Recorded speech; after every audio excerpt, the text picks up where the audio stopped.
అందరికీ నమస్కారం. ఇప్పుడు మేము ఘనజీవామృతం తయారు చేస్తున్నాము.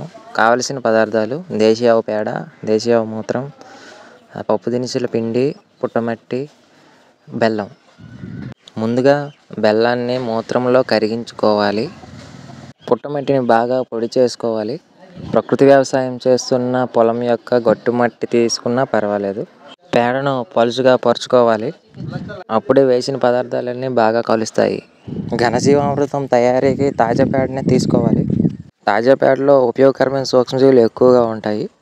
ముందుగా పప్పు దినుసుల పిండిని జల్లుకోవాలి. కానీ నూనె జాతికి సంబంధించింది తీసుకోకూడదు. ఈ పప్పు దినుసుల పిండి సూక్ష్మజీవులు పెరగడానికి కావలసిన ప్రోటీన్ను అందిస్తుంది. ఆ తర్వాత పొడి చేసిన పుట్టమట్టి లేదా గట్టుమట్టిని వేసుకోవాలి. ఈ మట్టిని తీసుకోవడం వల్ల వాటిలో స్థానికంగా ఉండే సూక్ష్మజీవులు వృద్ధి చెందుతాయి.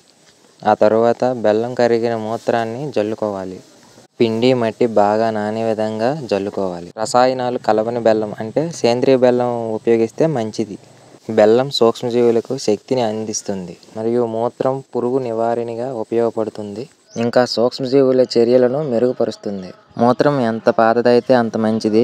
ఎందుకంటే సూక్ష్మజీవుల కార్యాచరణ ఉంటుంది. ఈ మిశ్రమాన్ని పారతో తిరగేసిన తర్వాత కాళ్ళతో బాగా తొక్కుకోవాలి. మూత్రం సరిపోకపోతే మళ్ళీ వేసుకోవాలి. అన్ని పదార్థాలు బాగా కలిసేలా తొక్కుకోవాలి. మళ్ళీ ఒకసారి తిరగేసి తొక్కుంటే ఇంకా మంచిది. అన్నీ బాగా కలుస్తాయి. ఆ తర్వాత ఉండలుగా చుట్టుకోవాలి. ఉండలుగా చుట్టుకోవడం వల్ల మిశ్రమం తొందరగా ఆరుతుంది. మిశ్రమాన్ని నీడలోనే ఆరబెట్టాలి. దీనిని ఎండలో ఎండబెట్టకూడదు. ఇంకా ఇది వర్షంలో తడవకూడదు.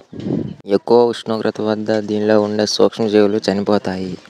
ఇంకా తడి తగిలితే ఇందులో ఫంగస్ తయారవుతుంది. వేసవికాలం ఇవి తొందరగా ఆరిపోతాయి మరియు వర్షాకాలం ఆలస్యంగా ఆరుతాయి. వేసవికాలంలో ఆరడానికి అయితే 7-8 రోజుల సమయం పడుతుంది. వీటి యొక్క బరువు సగం లేదా అంతకన్నా తగ్గిపోతేనే వీటిని నిల్వ చేయడానికి బాగుంటుంది. ఘనజీవామృతాన్ని 6 నెలలు నిల్వ ఉంచుకోవచ్చు. మేము ఘనజీవామృతాన్ని బెంగళూరు, చెన్నై, హైదరాబాద్ ఇలా చాలా నగరాలకు ట్రాన్స్పోర్ట్లో పంపిస్తున్నాము. ధన్యవాదాలు.